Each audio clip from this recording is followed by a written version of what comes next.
redaksi alaikum an tatamadhabu bimadhabis, yang nggak ada di Quran.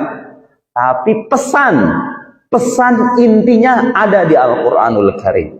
Asy-Syaikh Sa'id Ramadan Al-Buti, beliau mengarang kitab, bahkan judulnya itu Alla Madhabiyah Akhtar Bid'ah Tuhaddid Asy-Syari'ah Al-Islamiyah. Anti mazhab. Jadi beliau itu sikap sebagian golongan yang anti mazhab itu adalah bid'ah. Bid'ah yang dapat menghancurkan syariat Islam, mengancam syariat Islam. Di antara dalil atau landasan kita harus bermazhab dari Al-Quran, Allah Subhanahu wa Ta'ala berfirman dalam Al-Quran, "Fas'alu ahla dzikr in kuntum la ta'lamun." Bertanyalah kepada ahlu dzikr, ahlul ilm, kepada ulama, kalau kalian nggak tahu. Imam Syafi'i sendiri tidak taklid kepada Imam Malik, gurunya Imam Malik. Ternyata Imam Syafi'i keluar dari mazhab Imam Malik dan dia berkembang sendiri sehingga punya mazhab apa? Syafi'i. Jadi yang jadi masalah adalah memaksa harus ikut satu mazhab tertentu, itu yang tidak boleh. Tapi kalau dikatakan bahwasanya boleh bermazhab, boleh. Bahkan ulama kita bermazhab. Syekh bin Baz mazhabnya Hambali. Ibnu Utsaimin rahimahullah mazhabnya apa? Hambali. Kebanyakan ulama di Saudi mazhabnya apa? Hambali. Ibnu Taimiyah Hambali. Muhammad bin Abdul Wahab Hambali. Kalau mereka menuduh kita tidak bermadzhab, tidak benar. Sebagian ulama kita juga bermadzhab, cuma mereka tidak menyuruh untuk apa? Untuk fanatik. Yang jadi masalah saya dapati di zaman sekarang ini, ada sebagian ustadz atau kiai yang memaksakan harus bermadzhab, harus bermadzhab, harus bermadzhab. Tatkala dia bicara tentang musik, madzhab semua dia buang. Kenapa? Karena seluruh madzhab mengharamkan musik. Madzhab Hanafi mengharamkan musik, madzhab Hambali mengharamkan musik, madzhab Syafi'i mengharamkan musik. Mazhab Maliki mengharamkan musik. Terlebih lagi mazhab Syafi'i keras dalam masalah musik.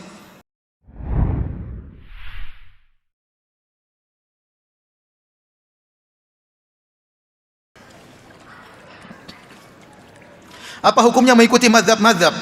Boleh, mazhab-mazhab itu bagus ya. Mazhab-mazhab itu adalah para ulama yang mereka punya murid banyak. Jadi tidak ada para ulama sengaja bikin mazhab, nggak ada ya. Yang pertama mazhab Abu Hanifah. Abu Hanifah pintar, di zaman dia banyak orang pintar, tapi dia yang top, akhirnya dia punya murid banyak, akhirnya ilmunya berkembang, jadi dia disebut mazhab Abu Hanifah. Setelah itu muncul Imam Malik, Imam Darul Hijrah, Imam Kota Madinah. Ada juga orang-orang sepantaran Imam Malik yang hebat-hebat, tapi dia punya murid banyak, akhirnya ilmunya berkembang, timbullah mazhab Imam Malik. Sebenarnya mazhab itu maksudnya metode belajar. Ini metode belajarnya Abu Hanifah, ini metode belajar Imam Malik. Ya. Di antara murid-murid Imam Malik ada Imam Syafi'i. Ternyata dia berkembang dan dia punya murid banyak lagi sehingga muncul lagi mazhab yang baru. Namanya mazhab Imam Syafi'i. Di antara murid Imam Syafi'i ada namanya Ahmad bin Hambal. Dia juga hebat. Akhirnya muncullah mazhab Hambali.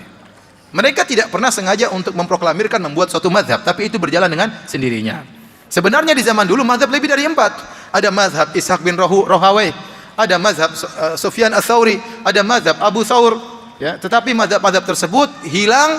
Kenapa? Karena tidak ada murid-muridnya yang meneruskan ilmu mereka.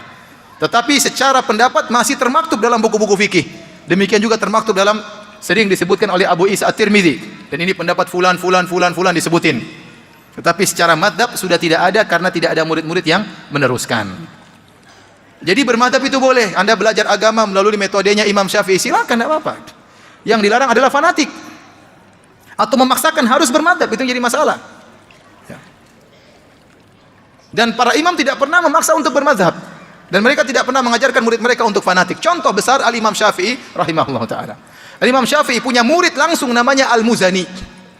Al-Muzani punya kitab Al-Mukhtasar lil Muzani, kitab fikih juga.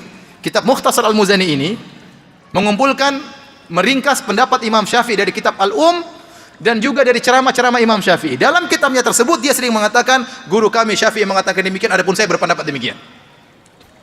Dan dalam buku-buku fikih ma'ruf, Imam Muzani berpendapat demikian, Syafi'i berpendapat demikian. Contoh antum baca sederhana, saya baru baca kemarin, masalah kapan Lailatul Qadar. Menurut mazhab Imam Syafi'i, Lailatul Qadar itu malamnya tertentu, tidak berubah sepanjang tahun. Kalau malam 23 ya malam 23 terus. Kalau malam 21 malam 21 terus. Dan Imam Syafi'i dalam sebagian berpendapat malam Lailatul Qadar selalu malam 21. Dan dalam pendapat yang lainnya mengatakan malam Lailatul Qadar selalu malam 23. Ternyata diselisih oleh muridnya Al-Muzani. Al-Muzani berkata malam Lailatul Qadar itu berpindah-pindah dari tahun ke tahun. Bisa jadi malam ini 21, bisa jadi tahun depan malam 27, bisa jadi malam berikutnya malam 25. Ini muridnya menyelisih gurunya dan tidak ada masalah. Ya. Contohnya lagi, Imam Syafi'i punya murid namanya Ahmad bin Hanbal. Apakah Imam Ahmad bin Hanbal mengikuti seluruh perkataan Imam Syafi'i? Tidak, bahkan dia bikin mazhab baru namanya mazhab apa? Hambali. Imam Syafi'i sendiri tidak taklid kepada Imam Malik, gurunya Imam Malik. Ternyata Imam Syafi'i keluar dari mazhab Imam Malik dan dia berkembang sendiri sehingga punya mazhab apa? Syafi'i. Jadi yang jadi masalah adalah memaksa harus ikut satu mazhab tertentu, itu yang tidak boleh. Tapi kalau dikatakan bahwasanya boleh bermadzhab, boleh. Bahkan ulama kita bermadzhab. Syekh bin Baz mazhabnya Hambali. Ibnu Utsaimin rahimahullah mazhabnya apa? Hambali. Kebanyakan ulama di Saudi mazhabnya apa?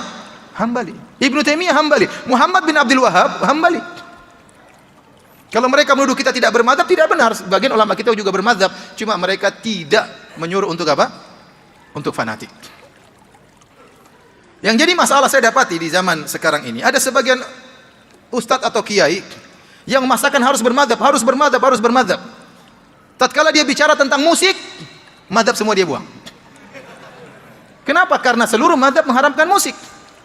Madzhab Hanafi mengharamkan musik, madzhab Hambali mengharamkan musik, madzhab Syafi'i mengharamkan musik, madzhab Maliki mengharamkan musik. Terlebih lagi madzhab Syafi'i keras dalam masalah musik. Sampai